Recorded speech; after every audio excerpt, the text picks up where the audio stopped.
What did Germany know about COVID's origins, and when did they know it? According to the German spy agency BND, the nation has been sitting on its own conclusion that COVID-19 did in fact originate from a lab in Wuhan, and that they had known that since 2020. Two German news publications jointly reported that BND was privy to information that the Wuhan Institute of Virology had conducted gain-of-function research modifying viruses to be more transmissible to humans. The report also reveals BND knew about the lab's safety violations. According to those papers, BND finally shared its assessment with the CIA last fall.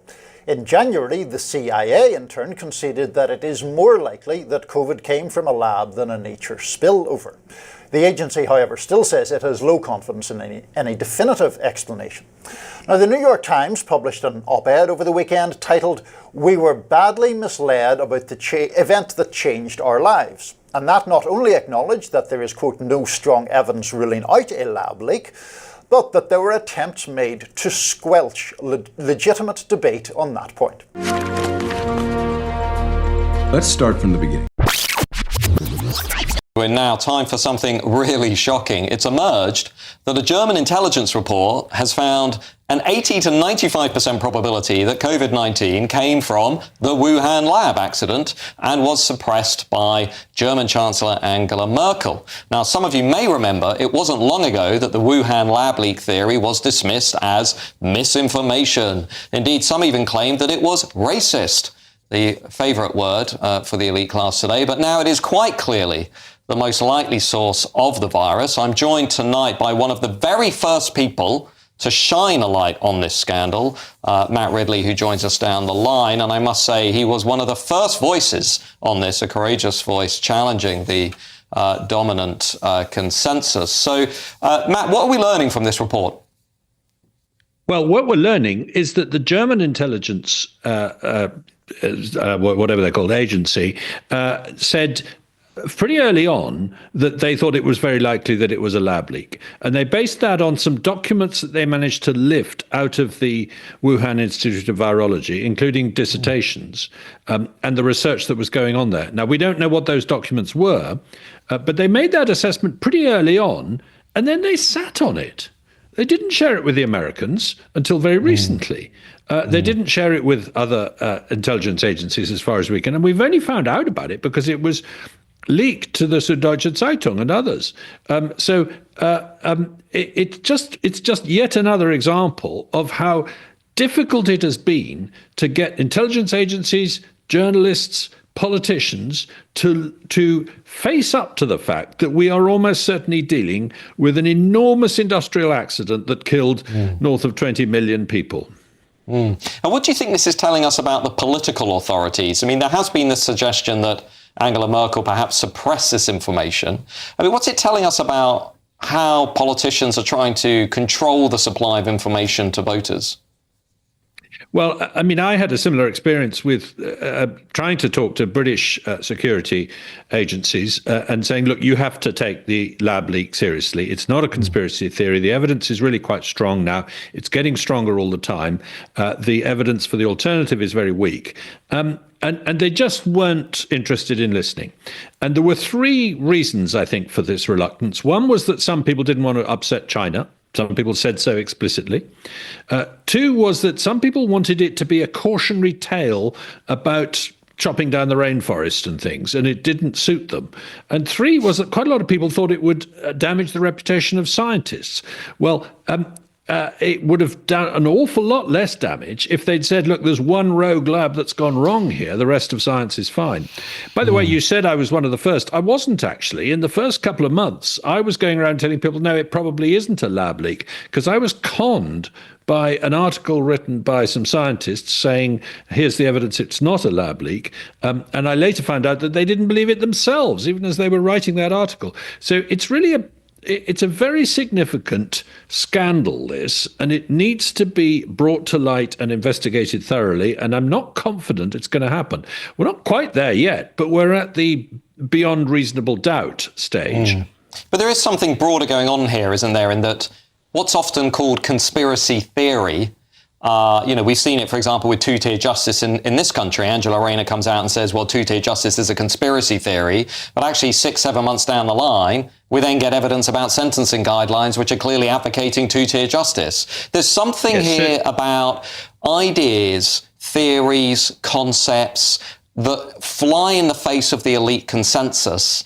And the political class, the expert class, just seems incapable of sort of accepting it and interrogating it and thinking about it critically. Yet at the same time, if something else happens that fits within that groupthink, for example, the claim that Brexit was caused by Russian misinformation, which we know wasn't true, but they embrace that uncritically. I mean, there's something here about knowledge and information, isn't there? There's a sort of deeper story. Yes, there is. And just as an example of that, today, the BBC was very slow to carry this story until I tweeted about it and saying, why isn't the BBC carrying this story? They've been very quick to carry any story about there might have been a raccoon dog that was infected in that market, et cetera, et cetera. Something happened to the elite class in the middle of the last decade, sometime around Brexit and Trump's first election. And they said to themselves, we've got to stop being neutral. Not only that, we're going to weaponize this word disinformation. We're going to weaponize misinformation and conspiracy theory and things like that to shoot down ideas that we think are wrong and dangerous, whether they're true or not. That's no longer the criterion we mind about. Now, that's going quite far saying that, but I'm sorry, I have been gobsmacked by how one-sided the approach to the misinformation question has become, and how many things that were originally described as misinformation by the elite have actually turned out to be true. Is that it? No, there's more. Civil liberties and free speech attorney Jenin Younes wrote on X, quote, "A miracle has happened." The New York Times ran an op-ed acknowledging not only that the COVID virus likely originated in a lab, but that government officials and scientists conspired to keep substantiating evidence secret. The lab leak theory was censored on social media because of pressure from the administration. We shouldn't have done it. Chris Martinson posted, quote, "I despise writing in the passive voice to try and blunt the message, so I rewrote the New York Times headline. Yes, COVID came from a lab. Yes, Fauci and many prominent Western virologists conspired to hide that from the public. No, nobody has been arrested." Joining us now to weigh in the latest revelations is Alina Chan, a Boston-based scientist and co-author of Viral, The Search for the Origins of COVID-19. Welcome back to Rising, Alina. Thanks for having me. Yeah, we always love talking with you, and I saw you just commenting on social media that, usually in cases of massive horror and death and destruction that maybe the government had some knowledge of or should have worked harder to prevent, or we should just kind of try to understand what's going on. There's usually an independent investigation. Has that happened in this case, and is the reason there has not been an independent investigation because the U.S. government or its own health advisors will become like they look complicit in what happened?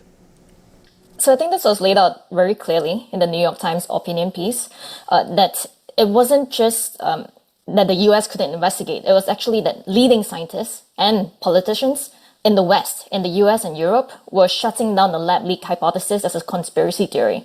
So it wasn't that there was no means to investigate. It was that the scientists were telling us not to investigate. They were telling us it was case closed, that no lab-based scenario was plausible.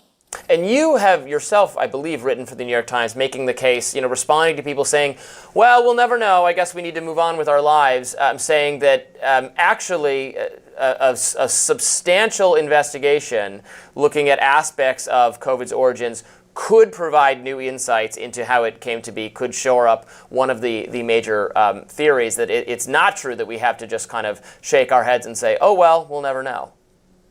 Yeah, so we're saying in the case of even plane crashes, you do an independent investigation. There are nuclear and chemical accidents, you do an independent investigation. But in this case, the US and German intelligence agencies have assessed a very likely lab leak that has caused this pandemic and killed millions of people. And there's no independent investigation, no accountability, still no independent oversight over such risky research. Last month, a top research journal published more of the same type of risky pathogen research done again at low biosafety levels. So there has been no responsibility taken by the scientists or the research funders of such experiments. Yes, that's so key to point out that this same research continues, even though the consensus is, we still don't know for sure, but that, there are more FBI, CIA, Energy Department, organizations throughout the world. We now know that Germany had this conclusion for years, and yet the research continues under the same kinds of lax safety standards. Correct me if I'm wrong. It's not even, I frequently say, well, if this research absolutely must be done, could it be done in Antarctica or on the moon or something? Why does it have to be done by scientists in a Chinese lab that have misled the world? Yeah, there certainly have to be higher standards, and there are many ways to make this work safer without banning it outright, because there's a strong biodefense angle to it, and it's really hard to stop virologists from doing it because they all think they're saving lives or contributing to biodefense. And so what has to be done is the work should be centralized in an isolated location, like you said, maybe not such harsh locations, but somewhere very, very nice, for the scientists to go spend half the year quarantine well before coming back to the rest of civilization. Nice tropical island. Yeah, a nice tropical island, the best food, chefs, everything provided for them there. They go there every year for their annual, risky experiments, and then they come back to civilization, right? So I think that should be done. That's a cost worth paying to protect billions of lives. Because imagine if COVID-19 had been much more severe, like the 2003 SARS outbreak, which killed 1 in 10 people. Imagine if COVID-19 killed 1 in 10 people. How much of civilization would be left standing today? Logical. Alina, I just wanted to circle back to something you said at the start about the suppression of genuine debate on this issue, because of course it's not only about this German report, although that is very striking. I noticed on social media you were noting that a journalist for the New York Times, at the time he subsequently left, Donald McNeil, was actually seeking information really quite early on about whether it was at least viable or plausible that a lab leak was responsible for COVID-19. And scientists who had written a key paper basically tried to shut him down, even though it appears from some of the emails that they kind of knew he wasn't so off track as they would suggest publicly. Is that a fair way of characterizing that? Yes, so that New York Times journalist said that he had been a victim of deception. So he had been deceived by these scientists. And if you look at the Slack messages that these scientists exchanged that were obtained through subpoena, they said of this journalist that they said he's very credible, but like every reporter can be misled. They said he's got it right. Let's not tell him. So these guys knew that the journalist was right, that you can't tell whether this virus had come from a lab, and they deliberately misled him. So, I mean, this is all laid bare in their personal exchanges. It's been obtained through subpoena. It's available freely to the public. So and that journalist at the New York Times said that it was because of this deception that the entire New York Times coverage on this topic was corrupted for the whole year. That they just dismissed the lab leak out of hand because these leading virologists had misled them. And once Don McNeil left the paper, the lead coronavirus reporter for the New York Times afterward was, I believe, Apurva Mandavili, someone who I criticized quite frequently, and I said specifically about the lab leak theory, posted on Twitter and subsequently deleted it. So maybe she changed her mind about the wisdom of posting that, but saying that its origin was a racist conspiracy theory. And I saw an analysis the other day from Vinay Prasad saying that she was an outlier, actually doing a statistical analysis and how much of an outlier her coverage was in terms of needing corrections to the factual assertions she made. Yeah, but we've seen from this pandemic that the experts are often wrong, and not necessarily because they're lying to us all the time, but because they're figuring things out in real time with us. And so sometimes during the pandemic, they really wanted to appear very confident so that people would trust the science and follow the science. And this has backfired repeatedly with masks, with vaccines, with the origins, like all sorts of parts, even airborne transmission. It backfired on the experts who insisted, for example, that if you get a vaccine, you'll never get COVID-19 again. And so people have completely lost trust in these scientists as well as the reporters who carried water for them. And it wasn't just one reporter at the New York Times, there were several reporters, all just nonstop carrying water for these scientists, insisting even in the absence of evidence that their claims are correct. And I'd like to note that the news reporting section of the New York Times is separate from the opinion section. And so on Twitter, for example, you're seeing a lot of people piling on the opinion section writer today and yesterday about this piece. I think you should direct your energy and your criticisms to the correct reporters, the ones who carried water for these scientists who claimed that it was a raccoon dog that gave us COVID-19. Yes. Alina, before we let you go, I just wanted to be clear, because it's so easy sometimes to overgeneralize these arguments or these observations, and frankly, you have a lot more knowledge of the science than I do. What is your level of confidence or certainty that this did emerge from a lab versus the competing theory? I think I am aligned with the German intelligence as well as the FBI in the US. So the FBI is the only intelligence agency in the US that reached an assessment with moderate confidence. And they assessed that with moderate confidence that this came from a lab. And so what it means with moderate confidence is that it's actually quite high confidence. It just means that they don't have direct proof. So if they had direct proof, they would be high confidence already. And that is what we're all missing. We don't have the direct proof. But if you look at all of these circumstantial evidence right now, the most obvious answer, I would say, is the lab leak hypothesis, that these scientists followed through with the plan that they laid out in 2018, put a furin cleavage site into a SARS-like virus, and boom, in 2019, there was a SARS-like virus with a furin cleavage site causing an outbreak in the city. And to date, all of the hundreds of known SARS-like viruses, none of them have such a furin cleavage site. So it really is begging the obvious here. And I think the scientific community has to just move forward with this. Just assume that the pandemic was started by a lab leak and take measures to prevent it from happening again. And that's the game!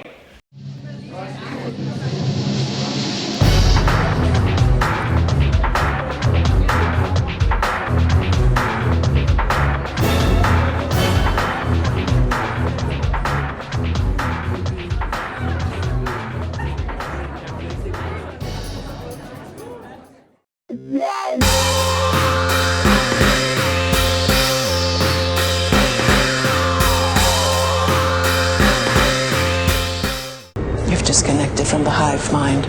Explain.